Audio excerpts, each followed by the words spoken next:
Okay, I'll begin with the prayers. Om Jnana Timirandhasya Jnananjana Shalakaya Chakshurunmilitam Yena Tasmai Shri Gurave Namaha Shri Chaitanya Manobhishtam Sthapitam Yena Bhutale Swayam Rupa Kadamahyam Dadati Swapadantikam Vanchakalpatarubhyascha Kripa Sindhubhya Eva Cha पतितानां पावनेभ्यो वैष्णवेभ्यो नमो नमः। जय श्री कृष्ण चैतन्य प्रभु नित्यानंद श्री अद्वैता गदाधर श्रीवासादि गौर भक्त वृंद। हरे कृष्णा कृष्णा कृष्णा हरे हरे, हरे राम राम राम हरे हरे। नारायणं नमस्कृत्य नरं चैव नरोत्तमं देवीं सरस्वतीं व्यासं ततो जयमुदीरयेत्। नष्टप्रायेषु अभद्रेषु नित्यं भागवत सेवया भगवति उत्तमश्लोके भक्तिर्भवति नैष्टकी।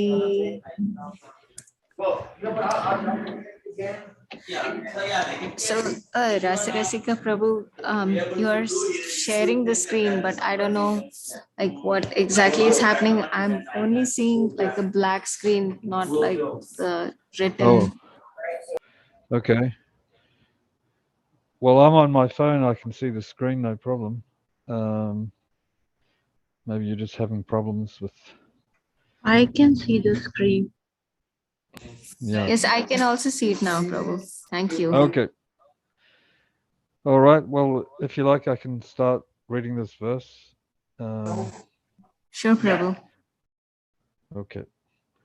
Reading from Srimad Bhagavatam, Canto 4, Chapter 19, verse 38, the creation of the fourth order. Om Namo Bhagavate Vasudevaya. Om Namo Bhagavate Vasudevaya. Om Namo Bhagavate Vasudevaya. Sattvam Vimrishasya Bhavam Prajapate Salkalpanam Vishva Srijam Pipi Prihi Eindrim Chamayam Upadharma Mataram Prachanda Pakanda Patam Prabhojahi. Translation. O protector of the people in general, please consider the purpose of your being incarnated by Lord Vishnu. The irreligious principles created by Indra are but mothers of so many unwanted religions. Please therefore stop these imitations immediately. Purport by His Divine Grace, A.C. Bhaktivedanta Srila Prabhupada Ki Jai. Lord Brahma addresses King Prithu as Prajapati, just to remind him of his great responsibility in maintaining the peace and prosperity of the citizens. Maharaj Prithu was empowered by the Supreme Personality of Godhead for this purpose only. It is the duty of the ideal king to see that people are properly executing religious principles. Lord Brahma especially requested King Prithu to conquer the pseudo-religious principles produced by King Indra. In other words, it is the duty of the state or king to put a stop to pseudo-religious systems produced by unscrupulous persons. Originally, a religious principle is one, given by the Supreme Personality of Godhead, and it comes through the channel of disciplic succession in two forms.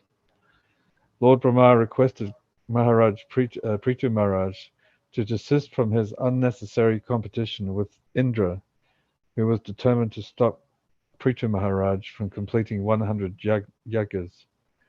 Instead of creating adverse reactions, it was better for Maharaj Prithu to stop the yagyas in the interest of his original purpose as an incarnation. This purpose was to establish good government and set things in the right order.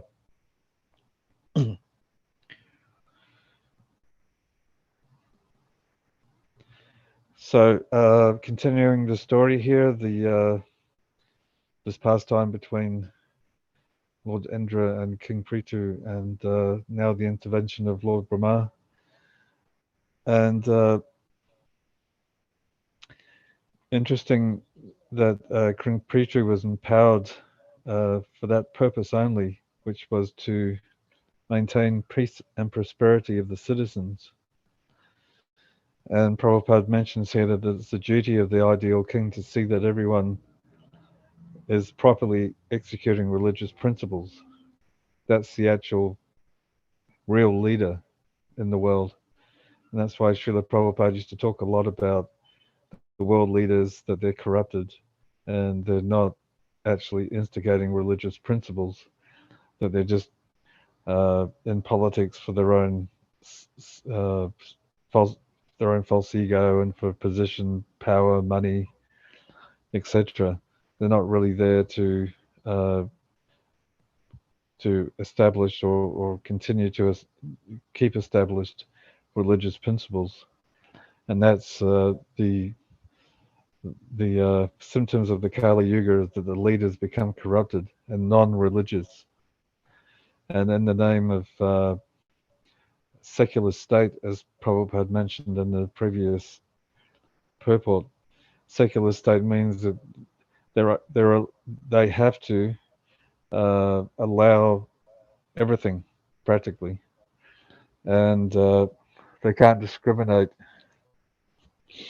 so they can allow anything to come in and be called a religion, even if it's not anything like a religion. There's no religious principles. It's not based on any authorized shastra. It's not authorized by the proper people. And that's why you get certain organizations registering as religions, but they're not actually. They just do that to get a tax, they become tax-free. They don't have to pay taxes. So it's just based on money making, a lot of these organizations. But as we see here, Maharaj Prithu, who is actually empowered by Krishna, he's an incarnation of the Lord. He's setting the example of his duty as a king.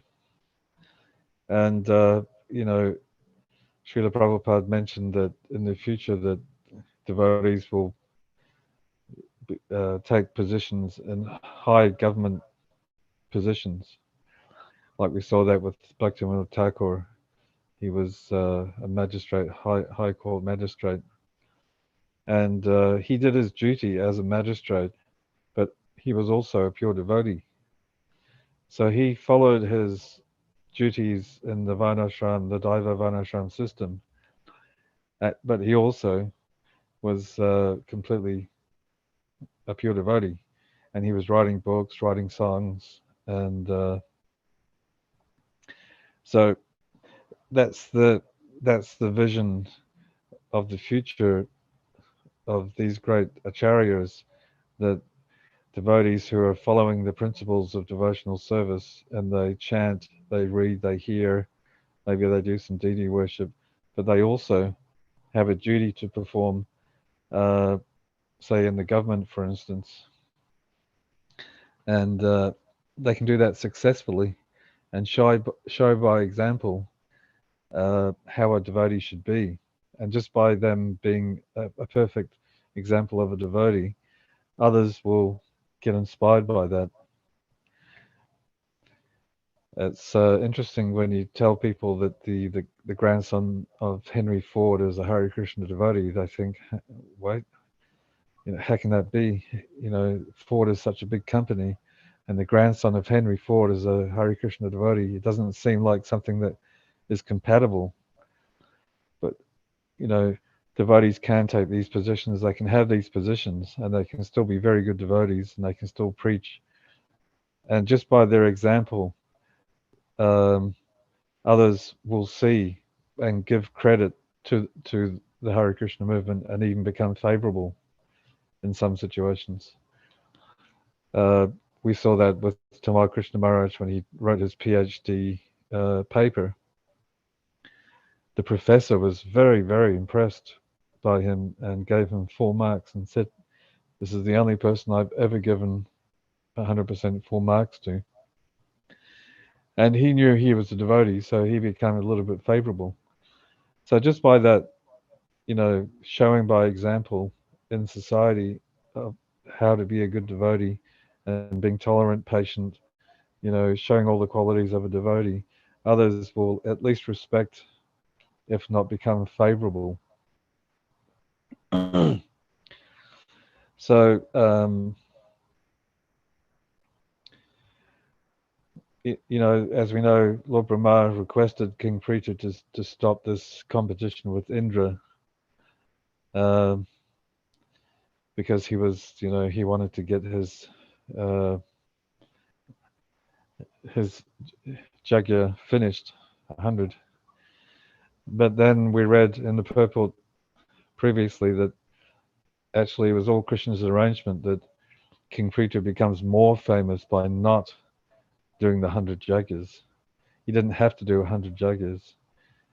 He would be made more famous by the Lord himself. So there was no necessity for King Prithu to do that. And in that process, he would also stop this competition, this conflict, and also stop this irreligious activity.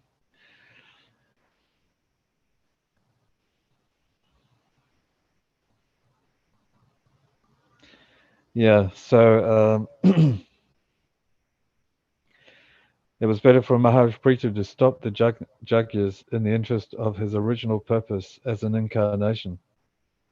And his original purpose as an incarnation was to maintain the peace and prosperity of the citizens.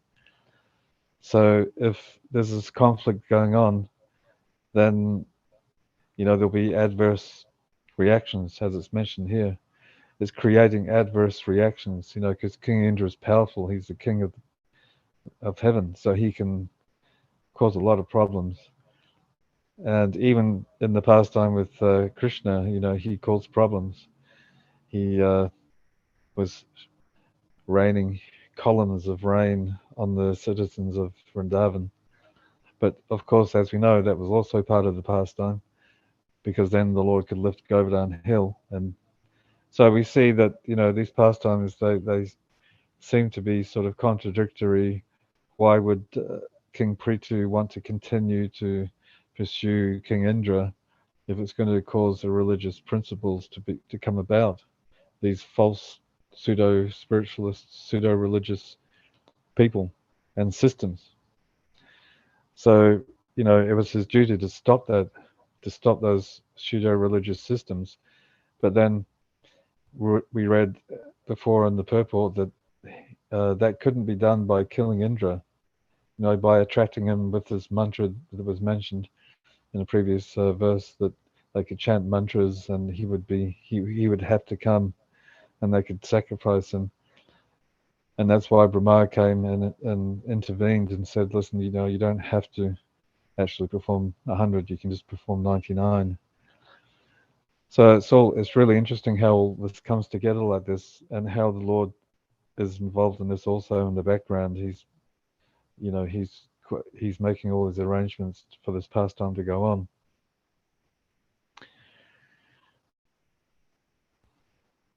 All right, I think that's all I can say about that. If anyone else wants to say something about that.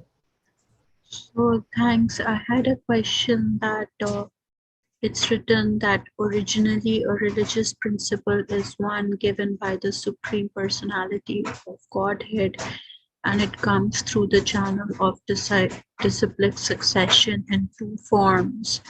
So the first question is which two forms, and the second question is that it is not really necessary that like what I understood is that it definitely has to come through the disciplic succession, because there have been many saints, and it is also written that God resides in the heart, and he can give the divine revelation through within the heart of a person. Like there have been many saints, and in India, like Kabir, I don't know if you know about him, or other saints who were like big knowers and seers, and they had no disciplic succession, but they were revealed the truth by the divine from their heart. So, can you tell more about that? I'm not 100% sure about that. I know through the disciplic succession, the bona fide disciplic succession, yes, it can be transmitted like that, the principles, or it's revealed by the Lord himself directly. So Like in the in Bhagavad. two forms, what does he mean over here by two forms? It comes through the channel of disciplic succession in two forms. Yeah. I'm not sure about that. I can't comment. Okay. I think it's already mentioned in that sentence itself. That's what they mean by saying two forms. First of all, the religious principles are given by the Supreme Personality of Godhead, and it also comes through the channel of disciplic succession. Yeah, I think that's those are right. the two forms. That was my understanding. Yeah. Yeah, directly from the from Krishna himself, he speaks the principles, or he reveals it directly, and also through the disciplic succession, they're passed down. But No, it does. sorry, I was muted. Sorry. It Yeah, says it that does come. there's a comma, and Yeah, then it says it comes through the channel of disciplic succession in two in forms. two forms. It doesn't Yeah, say that's right. that, like, according to the commas over here, it's clear that it doesn't mean that these two forms. I mean, and that's my understanding. Originally, the Yeah, religious principle is one, that's right. not like one as a number one, but is one which is given. It is something. One over here means something given by the Supreme Personality of Godhead, and it, I don't know, it's I maybe you're right. Maybe, yeah, maybe you may be right, Ruchi Mataji, but then I don't know. Usually Yes. the reference is given as one should she's follow. right. Yeah. Sorry, carry on. Um, I was yeah, going to you say she's correct. She's correct. It comes through directly from the Lord himself, and through the channel of the disciplic succession in two forms. So I understand what she's asking there. Oh, okay. Yeah, now I see it that way, how Yeah. this sentence is structured. Okay, thank you. Yeah, because that is, I was doubtful because in Bhagavatam it is written that Krishna is the Param Guru. He is the Chetas Guru within all of us. Krishna is the Supreme Guru. So he can like empower anybody without disciplic succession to like reveal himself. So that is what I was confused. Okay, thank you. Oh, okay. No problem. Yeah, it's a good question, because here I'm just assuming this, but it seems like Prabhupada is saying that it comes through the channel of disciplic succession in two forms. One being a personality like Lord Brahma, or another personality who's empowered to actually broadcast that principle, or to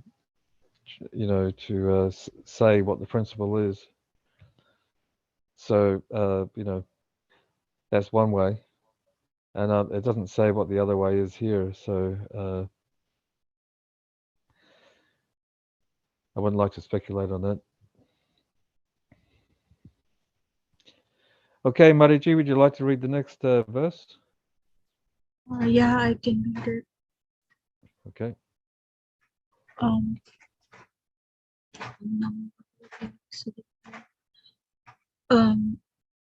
Maitreya Uvacha Itam Sa Loka Guruna Samadishto Vishampati Tathacha Kritva Vatsalyam Magho Napi Cha Sanda day.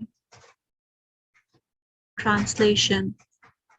The great sage Maitreya continued, when King Prithu was thus advised by the supreme teacher, Lord Brahma, he abandoned his eagerness to perform yagnas and with great affection concluded a peace with King Indra. So there's no translation, but I'll give my 2 cents on it. That basically, so the greatness of King Prithu here is that in spite of him being able to punish Indra for whatever he had done, and he could have insisted that he complete the yagnas and get the authority and surpass Indra, or like gain all that power from the Ashwamedh Yagya.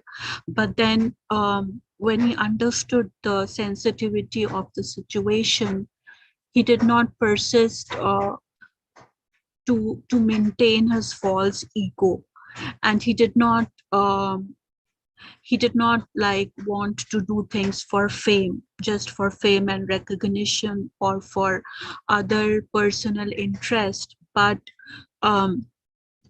he was also humble, and he was also in spite of being a part and parcel of the Supreme Personality of Godhead, when he was advised by the Supreme Teacher, he honored his teacher, Lord Brahma, and he was ready to he was open to the idea of, and he humbled himself, and he also not only humbled himself, but he also followed what his teacher had to say, because they say that the teacher, whether correct or incorrect, the perfection of the disciple is in to follow his teacher, follow his command to his utmost capability. That is the perfection of a student. So he abandoned his eagerness, even though he was very eager, because that was something to be done in the mode of goodness, the yagya. But he still abandoned his eagerness, although we should always be eager to do good deeds, but even good deeds we have to sometimes sacrifice if for the higher good. So when he saw that there was a higher good in like not having a conflict with Indra, because he was also the of like the head of the demigods, and he was also the Supreme Personality of Godhead's part, so he should have not been in conflict with him as so as to set a bad precedent. He abandoned his eagerness to perform the yagnas, and with great affection he and not only just like reluctantly or like saying that I win but I let you go, not with the false ego but with great affection, which is like the quality of a great person, is that he is humble and he is also friendly towards a person who has done him great harm. So in spite of Indra having done him great harm, and he could have easily ridiculed Indra, he did not ridicule him but offered his hand of affection and friendship. So whenever possible, to the utmost extent, we see in Srimad Bhagavatam how these great personalities, they are always trying to head towards non-violence to the utmost extent until it is really required, and that is the last resort. So so with great affection he um, he extended his hand of friendship to Indra and concluded a peace with King Indra and for the common good. So what we learn from this is, may all of us similarly in our daily lives and in our daily endeavors learn to give up our selfish desires for the common welfare and the higher good. So that was my 2 cents.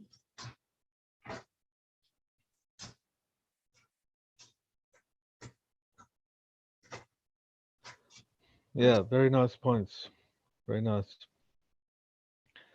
I think that point you made about how humbly King Prithu, how he took the humble position and without ridiculing Indra or having any negative sort of stance towards him, he became affectionate, which shows you what a great devotee he was, and absolutely empowered by Krishna that he could just take that position. Thanks. Okay, I think Lida Mataji, you said you had to go for a class tonight. Yes, yeah. Thank you, Ruchi Mataji. As Rasarasika Prabhu also pointed out, it's not easy to like take such a humble position sometimes, but it's very pleasing to the Lord when we are able to do that. So knowing Yes. that it's very pleasing to the Lord, we can take that route. Yeah, thanks. Thanks. Yeah, nice. Actually, I read a quote today that's related to this. I'll just read it quickly. This is from a letter from Srila Prabhupada to Madhukar. It says, in this material world, there are always some difficulty, no matter in this situation or that situation. Therefore, simply by changing my status of occupation or my status of life, that will not help anything. Because the real fact is that if there is any difficulty with others, that is my lack of Krishna consciousness, not theirs. Is this clear? Krishna says that his dearest devotee is one who does not put others into difficulty. In fact, he puts no one other into difficulty. So that's I thought that was quite nice. Yeah, regarding the quote you just said, that's very nice. But that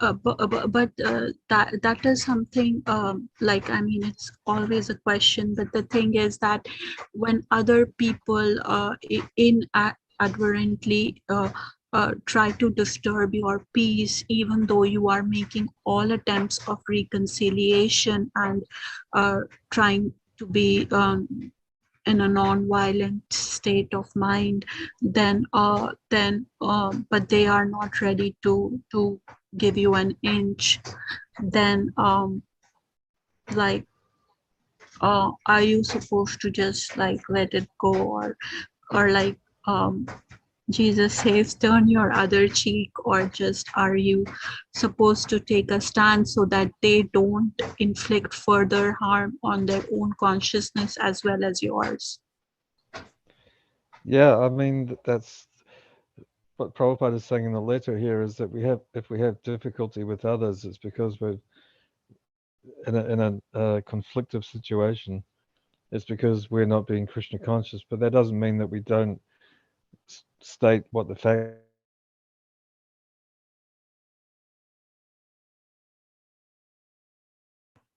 I can't hear you. Your voice disappeared.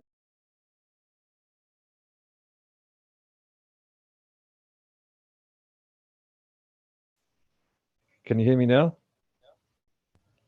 Yeah.